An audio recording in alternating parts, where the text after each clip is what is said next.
Hi viewers, welcome to Politicos mid day news express. నేను మీ రాణి నాయుడు. ఈ రోజు ఎప్పటి వరకు ఉన్న అప్డేట్స్ ఏంటో ఈ బులెటిన్లో చూద్దాం. విశాఖలో యోగాంధ్ర కార్యక్రమం ఘనంగా జరిగింది. ఈ కార్యక్రమానికి వివిధ ప్రాంతాల నుంచి ప్రజలు భారీ ఎత్తున తరలివచ్చారు. ప్రధాని Narendra Modi, AP CM Chandrababu, deputy CM Pawan Kalyan తదితరులు యోగాసనాలు వేశారు. అంతకుముందు మోదీ యోగా స్మారక పోస్టల్ స్టాంప్ విడుదల చేశారు. యోగా ఫర్ 1 year 1 health నినాదంతో ఈ కార్యక్రమం ఏర్పాటు చేశారు. విశాఖ ఆర్కే బీచ్ నుంచి భోగాపురం వరకు యోగాసనాలను వేశారు. విశాఖలో అంతర్జాతీయ యోగా దినోత్సవాలు ఘనంగా జరిగాయి. ఈ వేడుకలకు ముఖ్య అతిథిగా ప్రధాని నరేంద్ర మోదీ హాజరయ్యారు. ఈ సందర్భంగా ప్రధాని మోదీ ప్రసంగించారు.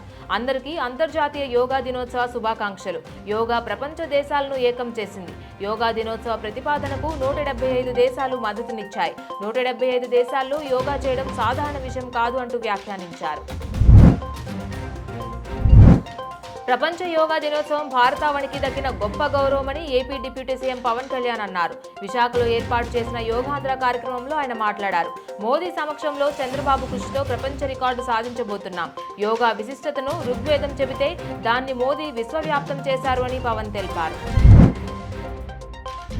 బీఫార్మసీ విద్యార్థిని ఆయేషా మీరా హత్య కేసులో తాజా దర్యాప్తును పూర్తి చేశామని, విజయవాడ కోర్టులో తుది నివేదిక దాఖలు చేస్తున్నామని CBI standing counsel PSP Suresh Kumar హైకోర్టుకు నివేదించారు. నివేదిక ప్రతిని సీల్డ్ కవర్లో హైకోర్టుకు అందజేశారు. విజయవాడ కోర్టులో నివేదిక దాఖలుకు అనుమతి ఇవ్వాలని కోరారు. అందుకు అంగీకరిస్తూ హైకోర్టు న్యాయమూర్తి జస్టిస్ ఎస్ సుబ్బారెడ్డి ఉత్తర్వులు జారీ చేశారు. సిబిఐ స్టీల్ కవర్లో సమర్పించిన తుది నివేదిక, వాంగ్మూలాలు, ఇతర దస్త్రాలన్నింటినీ భద్రపరచాలని రిజిస్ట్రీని ఆదేశించారు. హైదరాబాద్లోని గచ్చిబౌలి స్టేడియంలో యోగా డే వేడుకలు నిర్వహించారు. కార్యక్రమానికి తెలంగాణ గవర్నర్ జిష్ణుదేవ్ వర్మ, మంత్రులు దామోదర రాజనరసింహ, వాక్తి శ్రీహరి, సిఎస్ రామకృష్ణారావు హాజరయ్యారు. ప్రజలకు యోగా విశిష్టతను వివరించారు. నగరవాసులు పెద్ద ఎత్తున పాల్గొని ఉత్సాహంగా యోగాసనాలు వేశారు. అంతర్జాతీయ యోగా దినోత్సవం వేడుకలు హైదరాబాద్లో పలుచోట్ల ఘనంగా జరగనున్నాయి.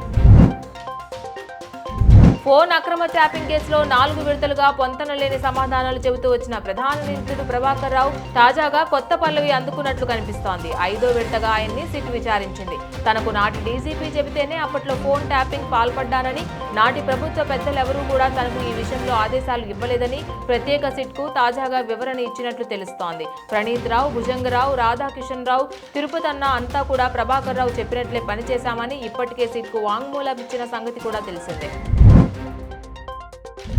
తెలంగాణ రాష్ట్ర రాజకీయాల్లో మరో కీలక పరిణామం చోటు చేసుకుంది. హుజారాబాద్ నియోజకవర్గానికి చెందిన బీఆర్ఎస్ ఎమ్మెల్యే పాడి కౌశిక్ రెడ్డిని పోలీసులు అరెస్ట్ చేశారు. ఒక క్వారీ యాజమానిని బెదిరించారన్న ఆరోపణలపై ఆయనపై ఈ చర్యలు తీసుకున్నారు. కౌశిక్ రెడ్డిపై క్వారీ యాజమానిని బెదిరించినట్లుగా ఆరోపణలు రావడంతో వరంగల్ సుబేదారి పోలీసులు కేసు నమోదు చేశారు. ఈ క్రమంలో ఆయన్ను శంషాబాద్ అంతర్జాతీయ విమానాశ్రయంలో పోలీసులు అదుపులోకి తీసుకున్నారు. అరెస్టు అనంతరం కౌశిక్ రెడ్డిని వరంగల్కు తరలించారు.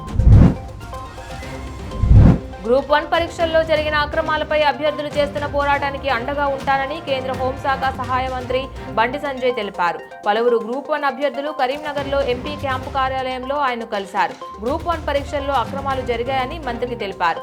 ఉర్దూ మాధ్యమంలో మెటీరియల్ అందుబాటులో లేనప్పటికీ ఆ మీడియంలో పరీక్షలు రాసిన వారిలో ఎక్కువ మందిని అర్హులుగా ప్రకటించారన్నారు. ఒకే కేంద్రంలో పరీక్ష రాసిన వారే ఎక్కువగా అర్హత సాధించడంపై అనుమానాలు వ్యక్తం చేశారు.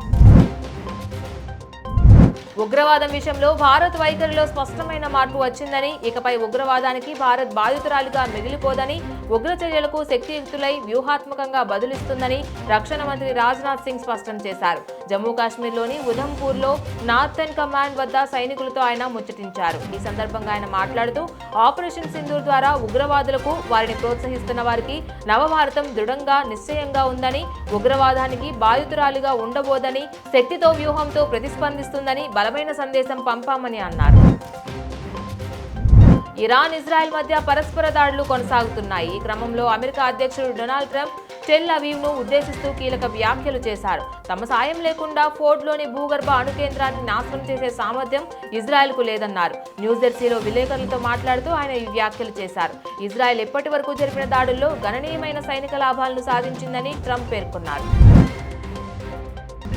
హరిహర వీరమల్లు పార్ట్ 1 కొత్త విడుదల తేదీ ఖరారైంది. ఈ సినిమాని జూలై 24న రిలీజ్ చేయనున్నట్లు చిత్ర బృందం శనివారం ఉదయం ప్రకటించింది. ఈ సినిమా విడుదల పలుమార్లు వాయిదా పడిన సంగతి తెలిసిందే.